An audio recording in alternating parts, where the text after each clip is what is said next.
오늘 우리에게 주시는 말씀은 예레미야 2장 20절부터 28절까지의 말씀입니다. 제가 가지고 있는 성경 1052쪽 예레미야 2장 20절부터 28절까지의 말씀입니다. 우리 한 절씩 교독하겠습니다.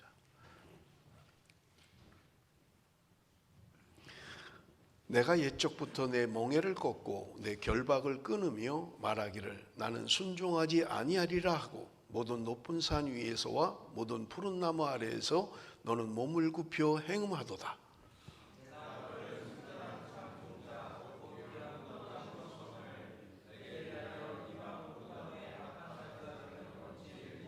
주 여호와의 말씀이니라. 내가 잿물로 스스로 씻으며 내가 많은 비누를 쓸지라도 내 죄악이 내 앞에 그대로 있으리니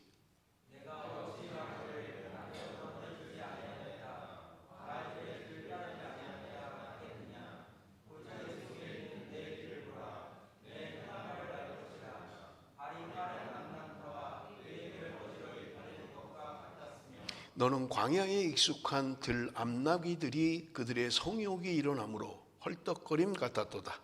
그 발정기에 누가 그것을 막으리요? 그것을 찾는 것들이 수고하지 아니하고 그 발정기에 만나리라.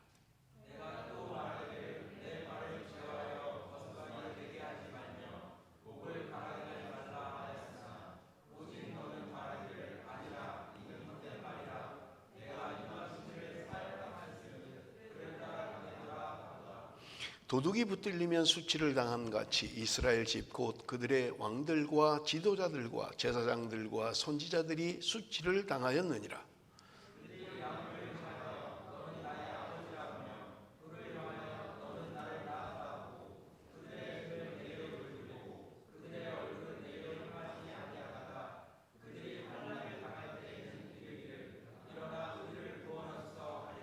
너를 위하여 내가 만든 내 신들이 어디 있느냐? 그들이 내가 환난을 당할 때에 구원할 수 있으면 일어날 것이니라. 유다여 너희 신들이 너희 성읍수와 같도다. 아멘. 우리 지난 목요일부터 예레미야를 묵상하고 있습니다. 여러분 먼저 예레미야가 누구인가를 좀 한번 살펴볼 텐데 예레미야 1장 1절입니다. 예레미야 1장 1절 베냐민 땅 아나돗의 제사장들 중 힐기야의 아들 예레미야의 말이라. 지금 예레미야가 어떤 사람이냐면 아나돗에서 성장한 사람이에요. 아나돗이라는 지명에서 성장한 사람들이고 제사장의 아들이다. 제사장 힐기야의 아들이다. 그렇게 오늘 본문은 이야기하고 있는 것입니다. 여러분 예레미야라는 이름의 뜻이 뭐냐면 여호와께서 높이셨다, 여호와께서 기초를 놓으셨다라는 의미를 가지고 있는 것입니다. 여러분 예레미야가 제사장 힐기야의 아들로 그 가문에서 태어났는데 아나돗에서 자랐다는 그 의미는 무슨 말이냐면 여러분 아나돗이라는 이 지명은 이스라엘의 중심에 있는 땅이 아니에요. 이스라엘의 중심은 예루살렘이죠. 그런데 예루살렘 좀 변방에 있는 그런 것입니다. 그러니까 그렇게 대단히 중요하게 해야 할 그런 것이 아니라는 것을 우리는 알 수 있습니다. 여러분 이 아나돗이라고 하는 곳이 어디냐면 솔로몬 왕이 왕이 됐을 때 반역을 하죠. 반역을 하는 사람이 아도니아라는 형이 반역을 합니다. 그 아도니아가 반역을 할 때 그 아도니아와 함께 반역을 했던 사람이 제사장 아비아달이라고 하는 사람이에요. 그런데 평정이 되고 나서 그 아비아달이 이제 쫓겨나게 되는데 그 쫓겨간 곳이 어디냐면 아나돗이라고 하는 곳입니다. 여러분 우리가 아는 것처럼 아론의 아들들은 4명의 아들이 있었죠. 그런데 첫째와 둘째가 다른 불을 들이다가 사망하게 됩니다. 그리고 셋째와 넷째가 이제 제사장 역할을 하게 되는데 민수기 3장 4절 우리 한번 같이 읽어봅니다. 민수기 3장 4절 다 같이 한번 읽어봅니다. 다 같이 시작.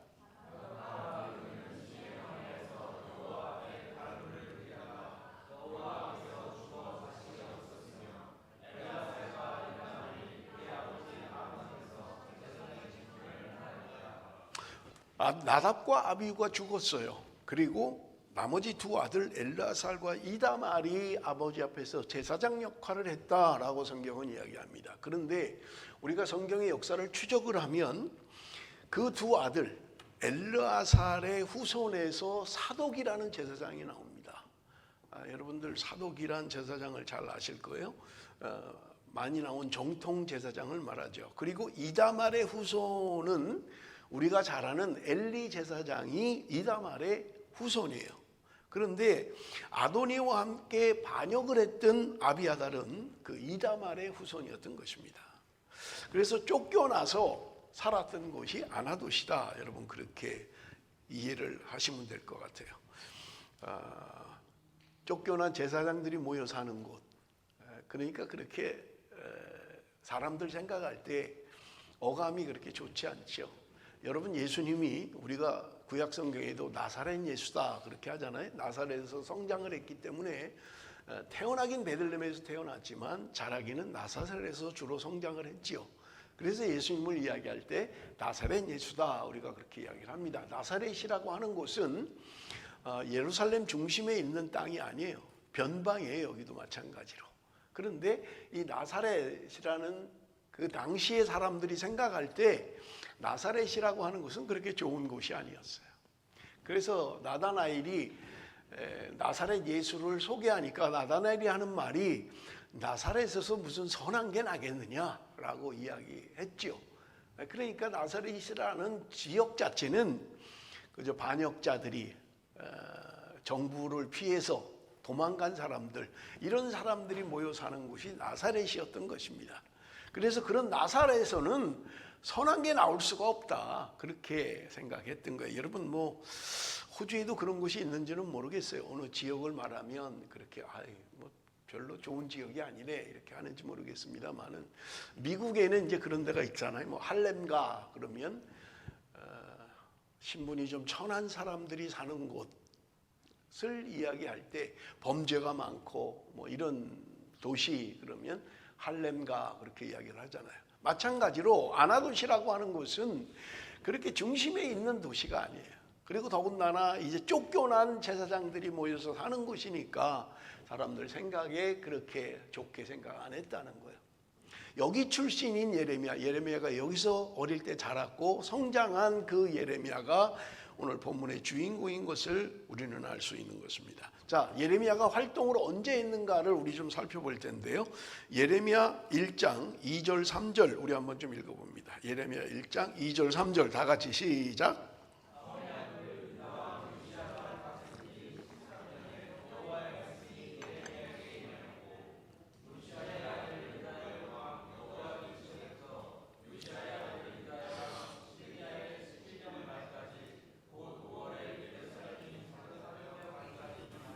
자, 예레미야가 언제 활동을 했냐면 여기 오늘 본문에 보면 요시야 왕 제위 13년에 하나님의 부름을 받았다는 거예요. 요시야 왕은 남유다의 16번째 왕입니다. 그리고 유다 왕 20번째, 20번째 왕 시드기야가 멸망을 해버리는 거예요. 바벨론이 완전히 바벨론이 쳐들어와서 완전히 멸망하는 때가 시드기야 왕 5월 여기 오늘 본문에 이야기하고 있는 거예요. 그러니까 예레미야가 활동했던 시기는 이스라엘의 남유다, 북이스라엘은 이미 멸망했고요. 150년 전에 멸망했고요. 남은 남유다가 그 남유다마저도 이제 멸망 가까이에 와 있는 거예요. 왜냐하면 그 뒤에 요시야가 죽은 다음에 네 왕이 되는데 그 재위 기간이 22년밖에는 되지 않아요. 그러니까 요시야가 죽은 다음에 22년 만에 나라가 멸망을 하는 거예요. 그러니까 요시야 뒤에 네 왕이 있는데 오늘 본문에는 두 왕만 이야기하고 있죠. 두 왕만 이야기를 해요. 여호야김 그리고 시드기야 두 왕을 이야기해요. 근데 그 중간에 두 왕이 더 있어요. 여러분 우리가 성경을 보면 그런데 그 왕들은 3개월밖에 재위를 안 해요. 3개월짜리 왕들이에요.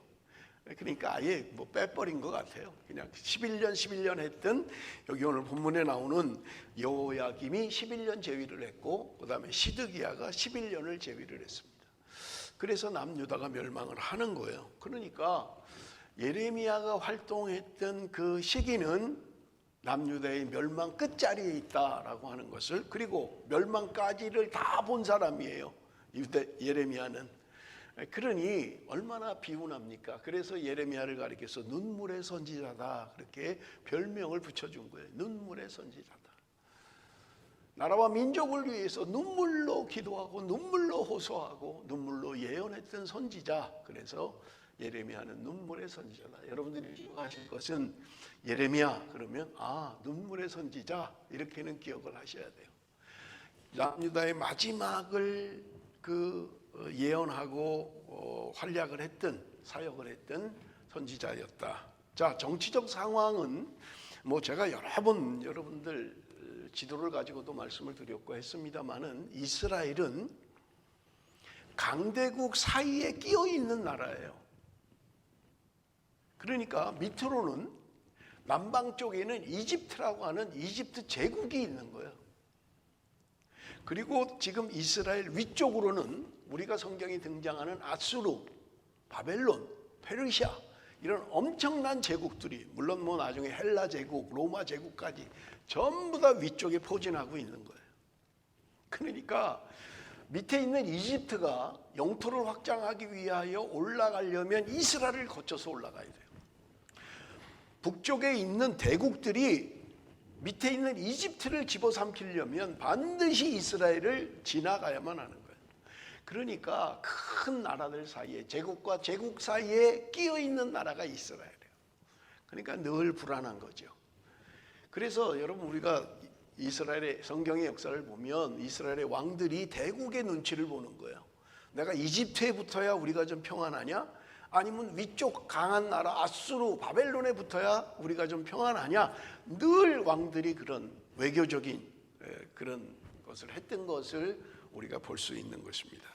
그러니 이스라엘은 어쩔 수 없이 전쟁에 휘말릴 수밖에 없고, 지형학적으로도 정치적으로도 굉장히 불안정한 그런 나라다라고 하는 것을 여러분 기억을 하셔야 되고요. 지금 왜 말씀을 드리냐면, 요시야 왕 13년에 예레미야가 말씀을 받았는데, 요시야 왕 30년, 제위 30년 때 무슨 일이 있었냐면, 지금 세계 정세가 북쪽에 아수르가 강대한 나라였어요. 그 강대한 나라가 북이스라엘도 멸망시킨 거예요.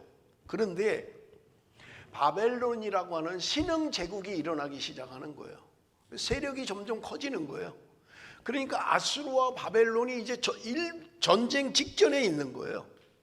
그런데 밑에 있는 이집트는 아수르와 가까워지길 원했던 거예요. 새로 일어나는 신바벨론, 이게 좀 별로였던 거예요. 그러니까 밑에 있는 이집트가 올라가서 아수르와 한패가 돼서 바벨론을 견제하기를 원했던 거예요. 그런데 요시야 왕은, 이스라엘의 왕이었던 요시야 왕은 아수르보다는 친바벨론 정책을 폈던 사람이에요. 새로 일어나는 바벨론과 우리가 하나가 되면 나라가 좀 안정될 거다라는 생각을 가지고 있었던 거예요. 그런데 밑에 있는 이집트가 아수르와 협력하기 위해서, 올라가기 위해서 이스라엘을 지나가게 된 거예요. 그러니까 요시야 왕은 이집트가 올라가지 못하도록 중간에 차단을 해버린 거예요. 그러니까 전쟁이 이집트와 지금 이스라엘과의 전쟁이 돼버린 거예요. 그게 어디냐면 성경에 나오는 무기또라고 하는 지명이 있는데요, 이 무기또에서 전투가 벌어진 거예요. 이스라엘 병사와 밑에 있는 이집트 병사가 전쟁이 일어났는데, 불행하게도 요시야가 무기또 전투에서 패하고 사망하게 됩니다. 이 이스라엘의 비운의 역사예요. 저는 개인적으로 성경을 읽을 때마다 왜 하나님이 요시야 왕을 도와주지 않으셨을까? 전쟁은 하나님께 속한 것이라고 그렇게 말씀하시면서 얼마나 요시야가 개혁 정치를 했나 몰라요. 이스라엘의 왕들 가운데 북이스라엘 19명, 남유다 20명, 거의 40명의 왕들 가운데 가장 하나님의 뜻대로 살았던 왕, 그러면 요시야를 꼽아요. 요시야가 정말 개혁 정치를 했고, 하나님 말씀대로 살려고 했고, 종교 개혁을 단행했고, 정말 대단한 왕이었어요. 그런데 그만 무기또 전투에서 사망해버리고 만 거예요. 하나님 좀 요시야 좀 도와주지. 그 요시야 왕 말씀대로 살려고 그렇게 애를 쓰는 그 왕을 좀 도와주시지, 지켜주시지 왜 멸망을 했을까? 제가 잘 이해가 안 됐어요, 성경을 읽을 때마다. 그런데 여러분 말씀드린 것처럼 요시야가 제위 30년에 죽고 나서 그 이후에 20년 만에 20년이 지나면 멸망을 해버리는 거예요. 그 전에 하나님이 선지자들을 통해서 수없이 돌아오라고 말씀을 전했던 거예요. 안 돌아오는 거예요. 그렇게 돌아와야 된다고 하는데도 안 돌아오는 거예요.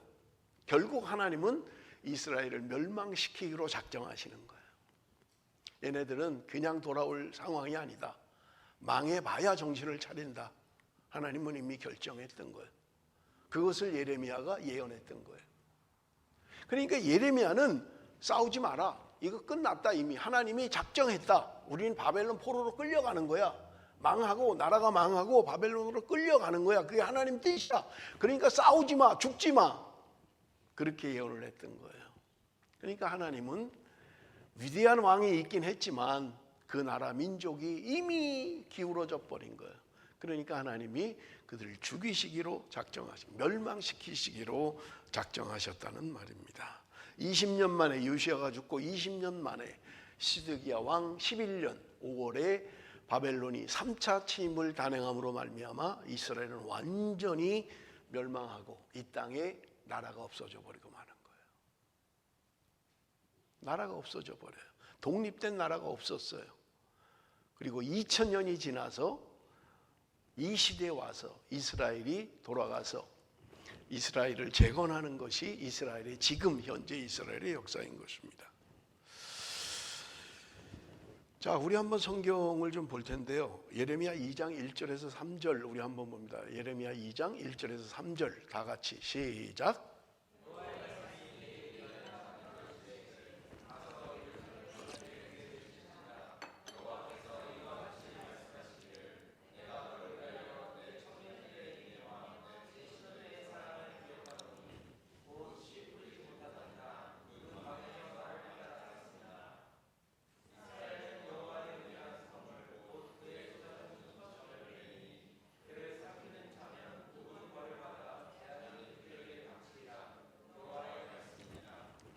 여러분 참고로 말씀을 드리면요, 예레미야 1장은 예레미야의 소명입니다.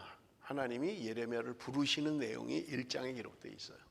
그리고 나면 1장부터 2장부터 25장까지 우리 8월 말까지 묵상하게 될 예레미야 25장까지는 하나님의 심판에 대한 내용입니다. 그러니까 앞으로 8월 말까지 하나님의 심판이 어떤 것인지를 여러분 계속 설교를 듣게 될 거예요. 지금 하나님이 이스라엘 백성들에 대하여 외치시는 말씀이 뭐냐면 여러분 이렇게 외치라는 거예요. 내가 너를 위하여 내 청년의 때의 인애와 내 신혼 때의 사랑을 기억하노니 씨 뿌리지 못하는 땅 그 광야에서 나를 따랐음이니라. 무슨 말이냐면 하나님이 이스라엘 백성들을 향해서 너희들의 청년 때의 인애 그리고 신혼의 사랑 그때를 내가 기억하는데 그때는 언제냐? 씨를 뿌릴 수 없는 땅이었다는 거예요. 광야였으니까.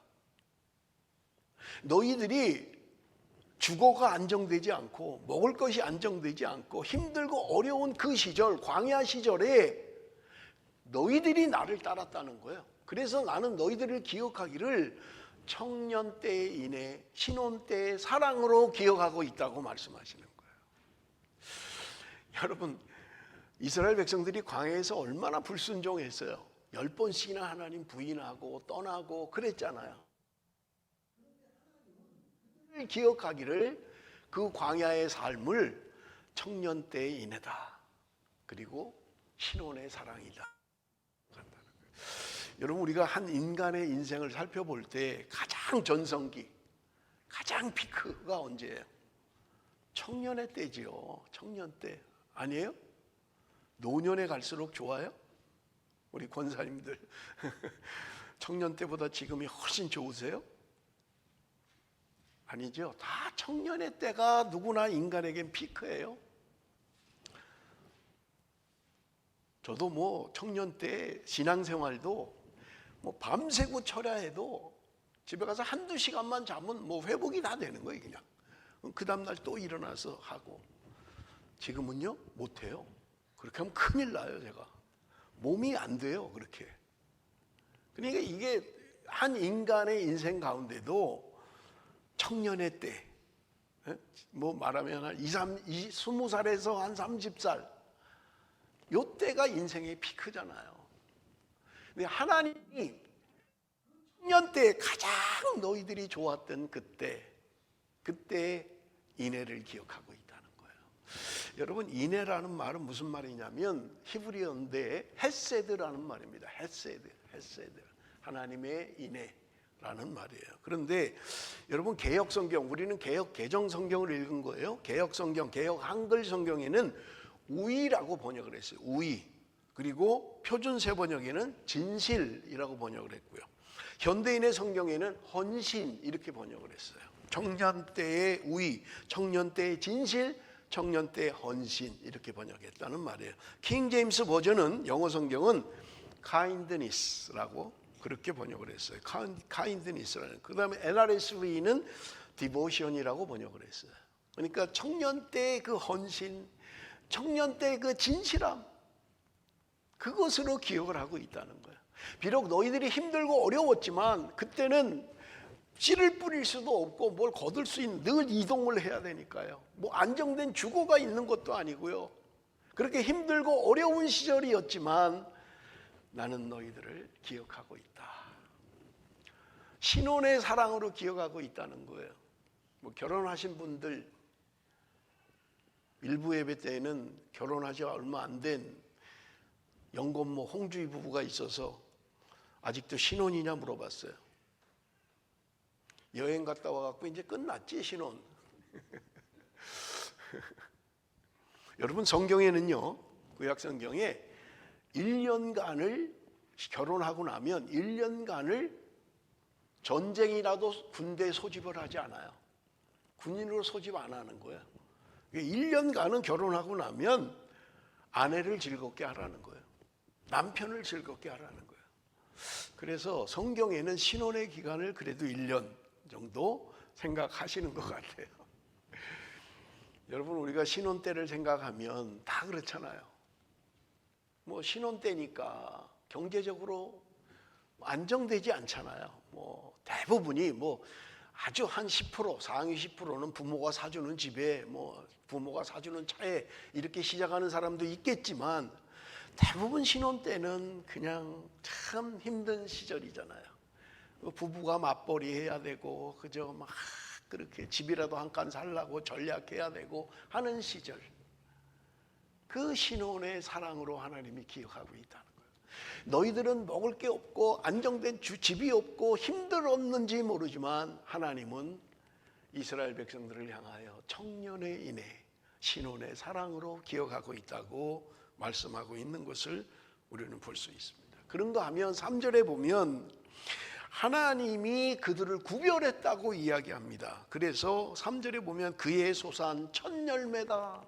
이스라엘 백성들을 향하여 첫 열매라고 이야기하는 거예요. 여러분, 첫 열매라고 하는 것은 우리가 농사를 짓고 나면 처음 수확되는 거를 하나님 앞에 드리잖아요. 첫 열매. 하나님의 것이라는 거예요. 하나님의 것입니다. 첫 열매. 가끔 보면 성도들 가운데 헌금 가운데 첫 예물이라고 헌금을 하시는 분들이 있어요. 저는 여러분, 첫 예물을 다 하나님 앞에 드려야 됩니다 이렇게 강조해 본 적이 없는데, 그래도 간혹 제가 목회하면서, 멜번에서 목회하면서 봤어요. 첫 열매입니다. 내가 월급 받고 처음 나 하나도 안 쓰고 하나님께 드립니다. 그런 의미로 헌금하시는 분을 본 적이 있습니다. 하나님이 이스라엘 백성들을 첫 열매로 생각하고 있다는 거예요. 첫 열매로. 하나님의 것이다. 하나님의 소유다. 그렇게 지금 말씀하고 있는 것을 우리가 볼 수 있습니다. 그런데 그들이 왜 하나님을 떠납니까? 그렇게 하나님의 사랑을 받았던 이스라엘이 왜 하나님을 떠나느냐는 거예요. 4절 5절 말씀 우리 한번 봅니다. 4절 5절 말씀 다 같이 읽습니다. 시작.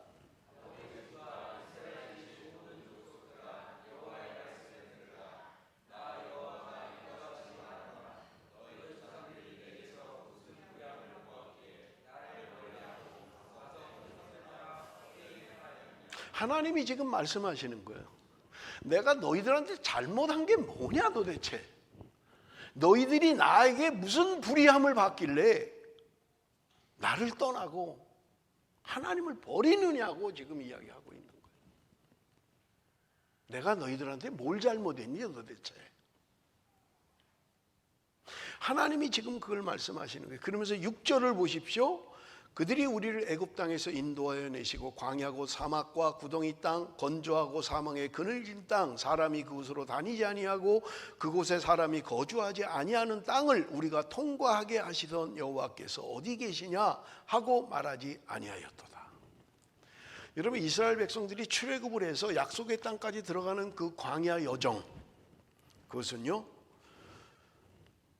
사막과 구덩이 땅, 건조하고 그늘진 땅, 사람이 다니지 않는 곳, 살 곳이 없는 겁니다. 그 광야를 하나님이 어떻게 인도하셨냐는 거예요. 홍해가 가로막혔을 때 하나님이 홍해를 열어서 건너가게 하셨어요. 먹을 것이 없을 때 만나를 제공을 하셨던 거예요. 마실 물이 없으니 바위를 쳐서 물을 먹이셨던 거예요. 고기가 먹고 싶다니까 한 달 동안 실컷 고기를 먹이셨던 거예요. 그렇게 인도했는데 왜 너희들은 기억하는 사람이 한 명도 없니? 지금 하나님이 그렇게 말씀하시는 거예요.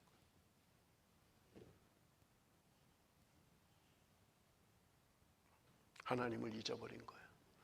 어렵고 힘든 시절에 하나님이 내가 너희들을 어떻게 인도했니?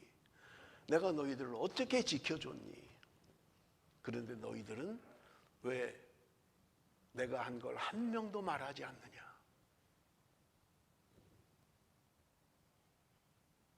여러분, 혹시 나는 그렇게 잊어버리고 있는 것은 아닙니까? 힘들고 어려운 시절을 지나서 먹고 살만하고 좀 평탄하게 되니까 하나님 멀리하고 하나님 떠나고 혹시 그렇게 신앙생활하고 있지는 않느냐 하는 거예요. 7절 같이 읽습니다. 7절 다 같이 시작.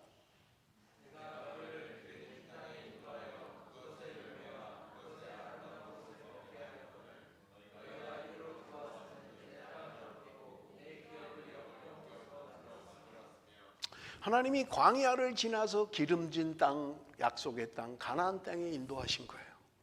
그곳에서 열매를 먹게 하고 아름다운 것을 먹게 하셨다고 성경은 기록하고 있는 거예요. 그런데 너희들이 그 아름다운 땅, 그 약속의 땅에 들어와서 왜 그 땅을 더럽혔느냐? 하나님의 기업을 왜 역겨운 것으로 만들었느냐? 말씀하고 있는 거예요.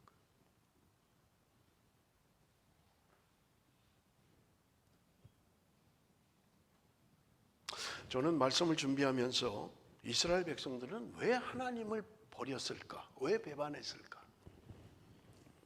그 중에 하나가 경제적 풍요입니다. 그 광야를 지날 때는 그렇게 하나님 의지하고 물론 배반하고 뭐 불순종하고 했습니다마는 그래도 하나님이 그때를 그래도 청년의 때 신혼의 사랑으로 기억하고 있다는 거예요. 그래도 너희들이 그렇게 힘든 가운데 나를 따르지 않았느냐. 때로 신앙이 불평하기도 하고 원망하기도 했지만 그래도 하나님을 따랐던 시절이라고 이야기하는 거예요. 그런데 그들이 그 약속의 땅에 들어와서 먹고 살만하니까 하나님을 잊어버렸다는 거예요. 더럽게 만들어버렸다. 우상 숭배하고 더럽게 만들어버렸다. 세상의 풍요가 하나님을 떠나게 만들었다고 저는 생각을 해요.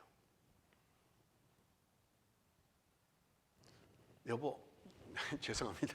여보, 우리가 나는 아니야, 나는 아니야, 나는 끝까지 그럴지 모르지만 인간의 본성과 인간의 습성이요 다 비슷해요. 좀 살만하면 예배가 귀찮아지는 거예요. 기도에 안 나오는 거예요. 아이, 그건 뭐 그냥 뭐.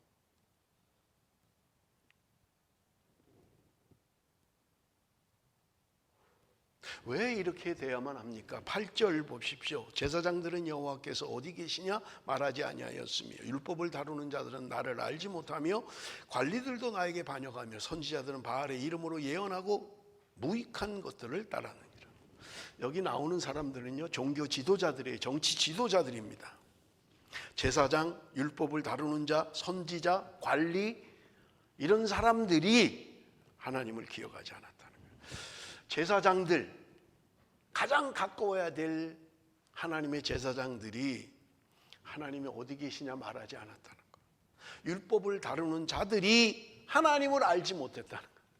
말씀을 정통 연구한다고 하는데 정통 하는데 하나님을 모른다는 거예요. 관리들이 반역을 하고요, 선지자들이 바알의 이름으로 예언했다는 거예요. 하나님의 선지자들이 하나님의 이름으로 예언을 해야 되는데 바알의 이름으로 예언을 했다는 거예요. 총체적인 타락입니다. 총체적인 타락이에요. 한 나라가 멸망하는 걸 보면 교회의 모습을 보면 됩니다. 교회가 타락하면요, 그 나라는 소망이 없는 거예요. 그 나라는 소망이 없어요. 제가 한국 갔을 때 그 빌리 그레함 전도 집회가 한국에서 무슨 경기장 같은데, 제가 한국에서 그 영상을 봤어요. 가지는 못하고요. 성가대가 10,000명이었어요. 성가대가 10,000명. 뭐 한 10만 명 들어가는지 모르겠어요. 운집해서 나라와 민족을 위해서 기도하고, 50년 전에 빌리 그레함이 집회했던 여의도 광장, 그 집회는 제가 청년 때 참석했어요. 다시 한번 하나님 이 땅을 불쌍히 여겨주시고 회복시켜 주옵소서. 그래도 참 다행스러운 것 같아요. 그런데 언제부터 한국교회가 타락하기 시작했습니까? 언제부터 무너지기 시작했어요? 뭐 한때 1,000만 성도다, 기독교 1,000만 성도다 그랬어요. 그러다가 조금 있으니까 800만이라고 그러더라고요. 그런데 실제적으로는요 600만도 안 된다는 거예요 지금. 왜 기독교가 점점 줄어드는 이런 종교가 돼버리고 말았냐는 거예요. 제 개인적인 판단은 한국교회가 돈이 많아지면서 타락하기 시작한 거예요. 만모니즘에 사로잡히면서 교회는 타락했어요. 6.25 동란을 겪으면서 사랑하는 성도들이 그때는 불도 제대로 못 되고 새벽 4시면 모여서 천막에서 부르짖어 기도하고 나라와 민족을 위해서 기도하고 자녀들을 위해서 기도하고 가정을 위해서 기도했던 우리의 신앙의 선배들, 지금 다 어디 갔습니까? 한국교회에 이런 기도의 열기가 있습니까? 하나님을 의지하고 하나님을 바라보는 이런 신앙의 열정이 있습니까? 여러분, 나 자신을 보세요. 그냥 나 자신을 보면 되잖아요.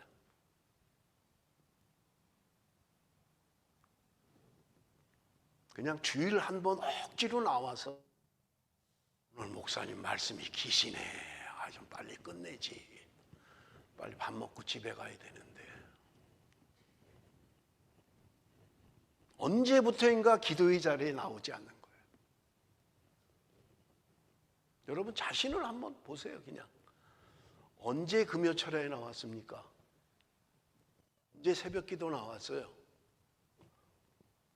물론 뭐 이유와 뭐 다 있겠죠. 언제부터인가 등 따시고 배부르면서부터 기도 안 하는 거예요. 신앙 중요하잖아요. 그게 우리의 모습이에요.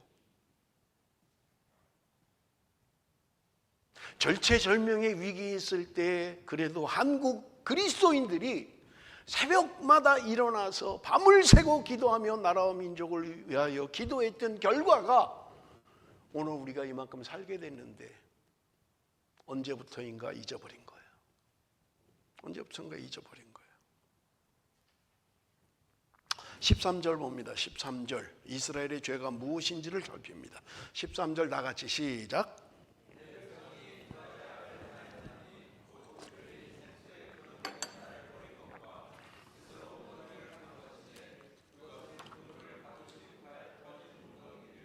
지금 이스라엘 백성들이 하나님 앞에 두 가지 죄를 지었다는 거예요. 근데 그 중에 하나가 뭐냐? 생수의 근원되는 나를 버린 것. 하나님 버렸다는 거예요. 생수의 근원이신 하나님을 버렸다는 거예요. 여러분, 예수님도 말씀하시기를 내가 생명의 물이다, 내가 생수다라고 말씀하셨잖아요. 그런데 이스라엘 백성들이 그 생수의 근원 되신 하나님을 버렸다는 거예요. 두 번째는 뭐냐? 물을 가두지 못할 터진 웅덩이를 팠다는 거예요. 여러분, 웅덩이 왜 파요? 물을 왜 모아요? 우기에 비가 많이 올 때 댐에다가 물을 저장하는 거예요. 그래서 여름에, 호주도 마찬가지잖아요. 여름에 비가 안 올 때 모아놓은 댐의 물을 방류해서 사용하는 거죠. 그런데 그 웅덩이가 터진 웅덩이라는 거예요. 웅덩이가 터지면 어떻게 돼요? 물 못 모아요. 물 잔뜩 모아봐야 무슨 소용이에요? 다 빠져나가는데. 다 나가는 거예요. 인간의 계획, 인간의 의도, 이렇게 하면 우리가 건기를 지날 수 있어. 문제를 해결할 수 있는 거야. 우리 스스로 준비하고 해결해야 돼. 해결이 되나요? 웅덩이가 터져버렸는데, 다 새버리는데. 이스라엘 백성들이 하나님을 의지하지 않았다는 거예요. 늦은 비와 이른 비를 주셔서 풍성케 하시고 거두게 하신 하나님. 그래서 하나님을 의지해야 되는데 어느 순간부터 이스라엘 백성들이 하나님보다 바알을 더 섬겼던 거예요.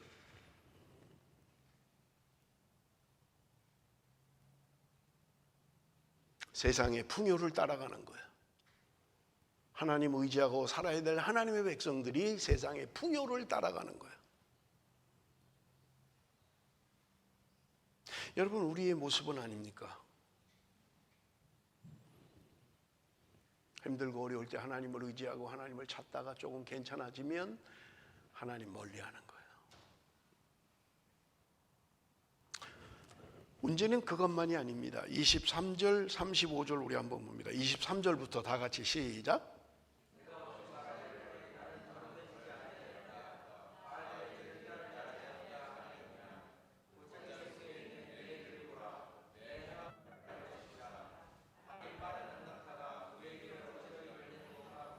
(35절이) 읽습니다. 시작.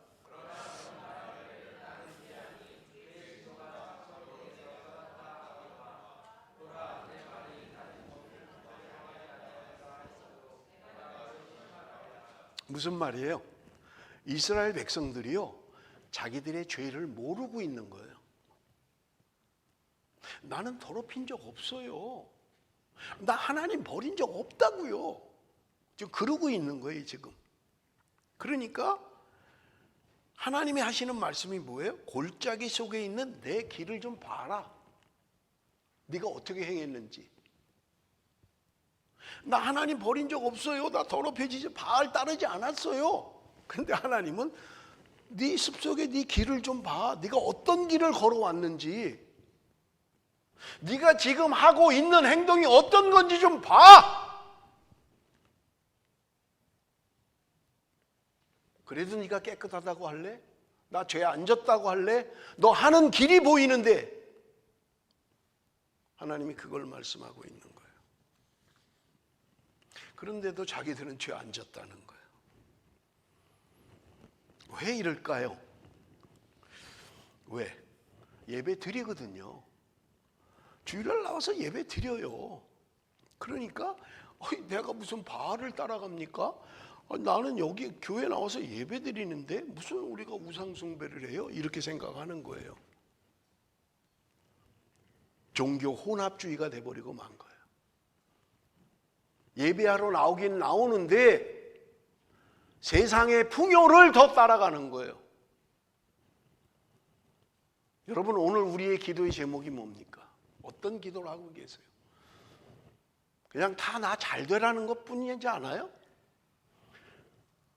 건강 주시고, 사업 잘 되게 해주시고, 애들 공부 잘하게 해주시고. 그건 불교에서도 다 해요. 무당도 그건 한다니까요. 무당이 저주하는 거 봤어요? 잘 되려고 굿하잖아요. 그럼 도대체 기독교가 다른 게 뭐냐는 거예요. 오늘 내가 믿는 신앙이 뭐가 다르냐는 거예요. 그냥 주일날 예배만 나와 있는 것 뿐이에요. 혼합 종교가 돼버리고 만 거예요. 세상의 풍요를 따라가는 거예요. 조금 더 벌으려고, 좀 더 잘 살려고 길을 쓰는 거예요. 신앙은 간대 없어요. 신앙 중요하지 않아요. 내가 주일날 나왔으면 됐지 뭐. 나 11조 했잖아. 뭐 그나마도 안 하는 사람이 많습니다만은, 여러분 집사님들은요 11조 하셔야 돼요. 어떻게 하나님의 것이라는데 안 하냐고요. 무슨 마음으로 안 하시는 거예요 도대체? 무슨 신앙생활을 하는데?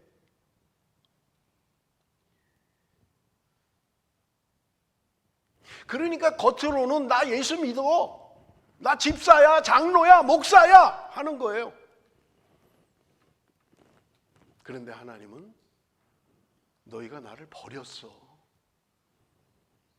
너는 기억조차 못하고 있는 니네들은. 하나님이 말씀하시는 거예요. 그러니까 자기네들이 지금 뭔 죄를 졌는지도 모르는 거예요. 내가 무슨 바알을 따라요? 내가 뭐가 더러워졌어요? 아니 나 그런 적 없는데? 라고 하고 있는 거예요. 34절 우리 한번 읽어봅니다. 34절 다 같이 시작.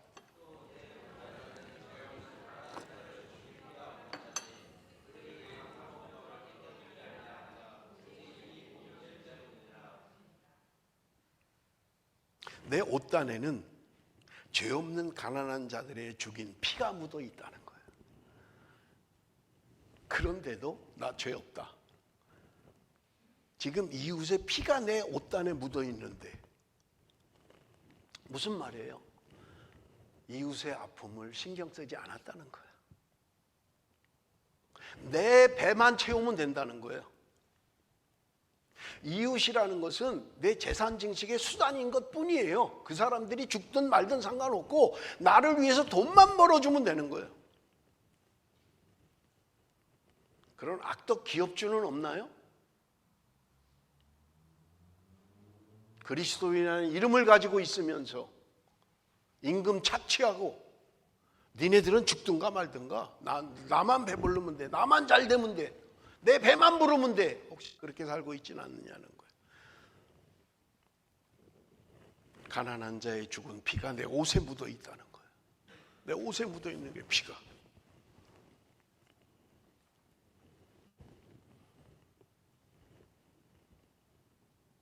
힘과 탐욕이 지배하는 세상, 약육강식의 세상, 강한 자가 약한 자를 잡아먹어버리고 마는 거예요. 무서운 우상숭배의 결과입니다. 여러분, 십계명, 하나님이 이스라엘 백성에 주셨던 십계명은요 종교적인 것만 아니에요. 윤리적인 것도 있잖아요. 여러분, 신앙은 분리하지 않아요. 종교적인 것과 윤리적인 것을 분리하지 않는다고요. 나는 믿음은 좋지만 윤리적으로는 좀 안 좋아도 돼. 이건 엉터리지요. 잘못 살고 있는 거죠. 난 목사인데 죄 좀 져도 돼. 이게 무슨 신앙이에요? 성경은 그렇게 분리하지 않아요. 종교와 신앙은, 삶은 하나여야 되는 거예요.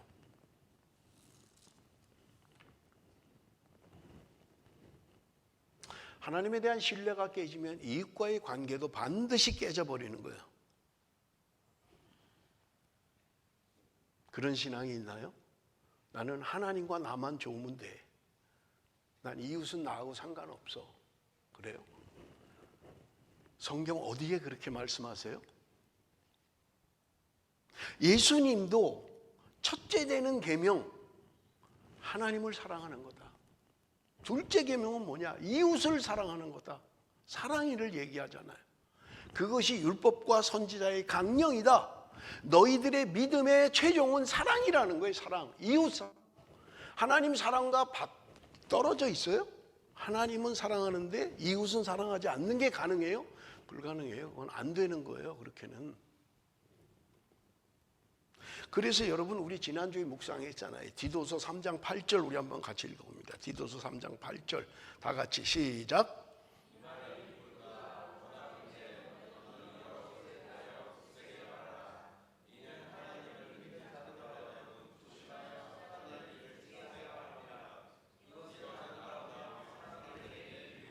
하나님을 믿는 자들의 삶의 원리가 뭐냐? 선한 일에 힘써야 된다는 거예요. 선한 일에. 근데 이웃을 내 그냥 착취의 대상으로 생각해요? 아니, 너는 네가 알아서 살아.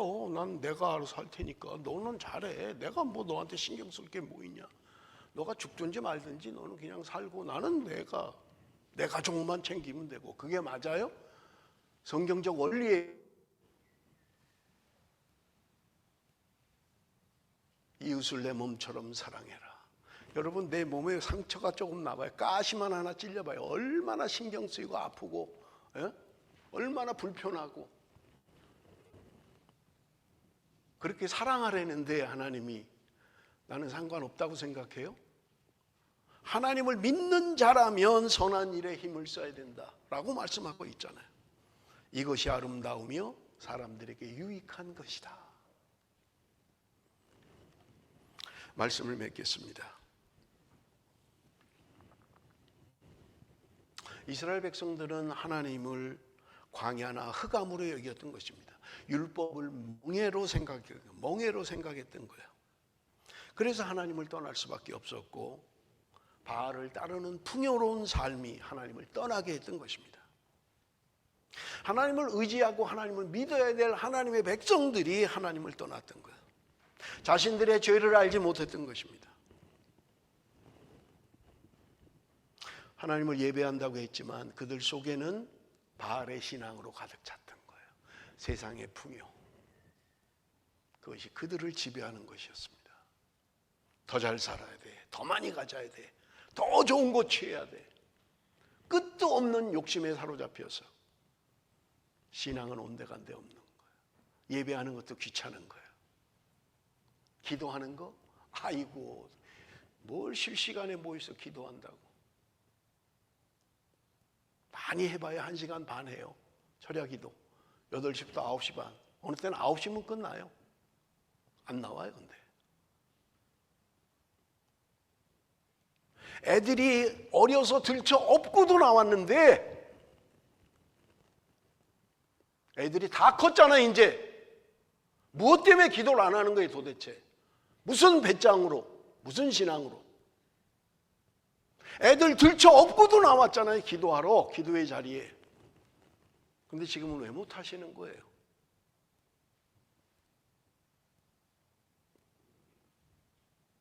대답은 하나님께 하십시오. 대답은 하나님께 하세요. 하나님, 나는 이래서 못합니다. 난 이래서 못합니다. 두려운 것은요, 하나님이 심판하시기로 한 것이 하나님 포기하지 않는 거예요. 이스라엘은 그렇게 멸망했어요. 그렇게 망했어요. 요시야 같은 왕이 그렇게 개혁을 해보려고 노력을 했는데 하나님은 이미 작정하신 거예요. 끝났다. 이 백성들은 그냥 멸망이 답이다. 너네들이 포로가 돼서 한번 살아봐야 된다. 사랑하는 성도 여러분, 말씀은 지금 나에게 적용하는 게 가장 정확한 답입니다. 하나님이 지금 저와 여러분에게 말씀하시는 거예요. 내가 너희들을 그렇게 사랑했던 청년의 인해 신혼의 사랑으로 너희들을 사랑했던 그때 내가 도대체 너희들에게 무슨 불의를 행했기에 너희들은 나를 버리고 나를 떠났느냐? 하나님이 말씀하시는 거예요. 사랑하는 성도 여러분, 7월 8월 2달 동안 준엄한 하나님의 말씀은 우리에게 들려질 것입니다. 돌이키셔야 됩니다. 안 하는 것을 자랑으로 여기면 안 됩니다. 그룹으로, 무리로 잘 못하는 것을 정당한 것처럼 얘기하면 안 돼요. 회개하고 돌아와야만 합니다. 그래야 살 길이에요. 하나님 앞에 사는 길은 돌아오는 것밖에 없어요. 기도하는 것밖에 없습니다. 회개하는 것밖에 없습니다. 그것이 우리의 살 길입니다. 기도하겠습니다. 살아계신 아버지 하나님, 죄를 죄로 여기지 않았습니다. 하나님을 버리고 하나님을 떠났음에도 불구하고 버린 적 없다, 떠난 적 없다, 어리석은 대답만 했습니다. 아버지 하나님, 이 시간에 준엄한 하나님의 말씀을 듣게 하여 주옵소서. 돌이키게 하시고 돌아서게 하시고 하나님께 더 가까이 갈 수 있도록 은혜를 베풀어 주옵소서. 예수님의 이름으로 기도드리옵나이다. 아멘.